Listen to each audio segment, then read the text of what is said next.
সদ্য ঘোষিত হাইস্কুল শিক্ষান্ত পৰীক্ষাৰ ফলাফলত পুনৰ উজ্বলি উঠিল মিছামাৰী শংকৰদেৱ জাতীয় বিদ্যালয়। 2003 চনত মিছামাৰী নবিল পথাৰ গাঁৱত প্ৰতিষ্ঠা হোৱা বিদ্যালয়খনে পূৰ্বৰ ধাৰা অব্যাহত ৰাখি এইবাৰো ভাল ফলাফল দেখুৱাবলৈ সক্ষম হয়। শংকৰদেৱ জাতীয় বিদ্যালয়খনৰ পৰা হাইস্কুল শিক্ষান্ত পৰীক্ষাত মুঠ 29 গৰাকী পৰীক্ষাৰ্থী অৱতীৰ্ণ হৈছিল আৰু 29 গৰাকী পৰীক্ষাৰ্থী উত্তীৰ্ণ হয়।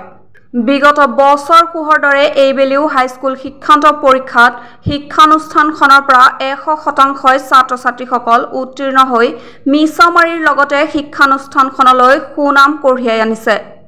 বিদ্যালয়খনৰ পৰা এজনে ষ্টাৰ মাৰ্ক আৰু 2জনে ডিষ্টিংশ্যন লাভ কৰিছে। তাৰোপৰি 7জনে প্ৰথম বিভাগ, 19 জনে দ্বিতীয় বিভাগত আৰু 3জনে তৃতীয় বিভাগত উত্তীৰ্ণ হয়। বিদ্যালয়খনে প্ৰতি বছৰে ভাল ফলাফল প্ৰদৰ্শন কৰাত অভিভাৱকসকলৰ লগতে স্থানীয় ৰাইজে বিদ্যালয়খনৰ অধ্যক্ষ ৰজত চন্দ্ৰ কলিতা আৰু বিদ্যালয়খনৰ শিক্ষক-শিক্ষয়িত্ৰীসকলক ভূয়সী প্ৰশংসা কৰিছে।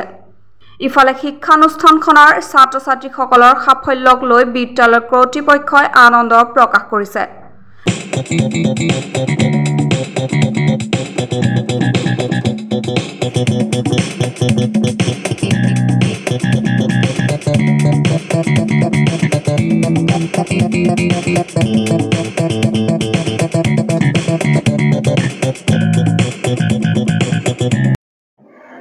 2024 আমাৰ শংকৰদেৱ জাতীয় বিদ্যালয় মিছামাৰী নবেল পথাৰ অৱস্থিত বিদ্যালয়ৰ 100% ৰিজাল্ট।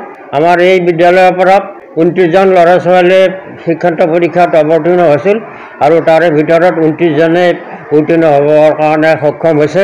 তাৰে ভিতৰত 2জনে ডিষ্টিংশ্যন পাইছে, 1জনে ষ্টাৰ পাইছে আৰু টোটেল প্ৰথম বিভাগত 7জনে পাইছে আৰু বাকী দ্বিতীয় বিভাগত 19জন, তৃতীয় বিভাগত 3জন আৰু লেটাৰ পাইছে অসমীয়াত 3জন, ইংৰাজীত 4জন, গণিতত 2জন, বিজ্ঞানত 2জন আৰু বিজ্ঞানত 100ৰ ভিতৰত 100 পাইছে এজনে। সমাজ বিজ্ঞানত 3জন, হিন্দীত 4জন আৰু এডভান্স মেথমেটিক্স 2জন।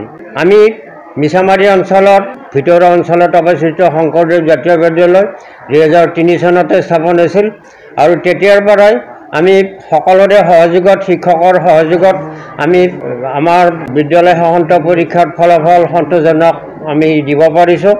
গণিতত 100ৰ ভিতৰত 100 পাইছে। ঠিক তেনেদৰে যোৱা বছৰ ইংৰাজীত এজন ছোৱালীয়ে 100ৰ ভিতৰত 100 লাভ কৰিব সক্ষম হৈছে আৰু এই বছৰো আমি সমাজ বিজ্ঞানত বিজ্ঞান বিষয়ত 100ৰ ভিতৰত 100 পাবলৈ সক্ষম হৈছে। গতিকে এইটো সম্ভৱ হৈছে আমাৰ শিক্ষক-শিক্ষয়িত্ৰীসকলৰ ঐকান্তিক চেষ্টা আৰু আমাৰ ঐকান্তিক প্ৰচেষ্টাৰ ফলত। যিয়ে নহওক আমি ধাৰাবাহিকভাৱে আমি আমাৰ এই ৰিজাল্টটো অক্ষুণ্ণ ৰাখিবৰ কাৰণে সমৰ্থ হৈছোঁ।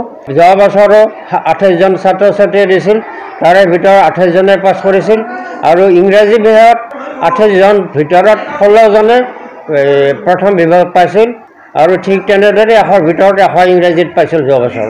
ঠিক তেনেদৰে আগৰ কেইবছৰতো এজন ছাত্ৰ ছাত্ৰীৰ বাহিৰে প্ৰাকী যিমানবিলাক অৱতীৰ্ণ হৈছিল সকলোবিলাকে উত্তীৰ্ণ হ'বলৈ সমৰ্থ হৈছে। মই গৌৰৱেৰে কৈছোঁ যে মিছামাৰী নিচিনা উন্নত ঠাইত শংকৰদেৱ জাতীয় বিদ্যালয় 2016 চনৰ পৰা মেট্ৰিক পৰীক্ষাত অৱতীৰ্ণ হৈছিল আৰু তেতিয়াৰ পৰাই আমি যিমানজন ছাত্ৰ ছাত্ৰী অৱতীৰ্ণ হৈছিল 1-2 বছৰত এজন ছাত্ৰৰ বাহিৰে বাকী সকলোৱে পাছ কৰিবৰ কাৰণে সমৰ্থ হৈছিল। এইটো আচলতে আমি আমাৰ মিছামাৰীবাসীৰ কাৰণে আনন্দৰ কথা।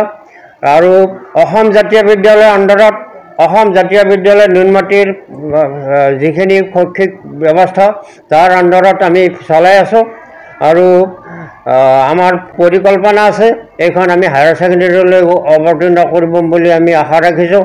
ইতিমধ্যে বিদ্যালয়ৰ মাটি বাৰী হৈ গৈছে, বিদ্যালয়ৰ নামত 5 বিঘা মাটি হৈছে আৰু ঘৰ দুৱাৰো মানে বৰ চকুত মানে লগা ঘৰ দুৱাৰো আমি ব্যৱস্থা কৰিবৰ কাৰণে সমৰ্থ হৈছোঁ।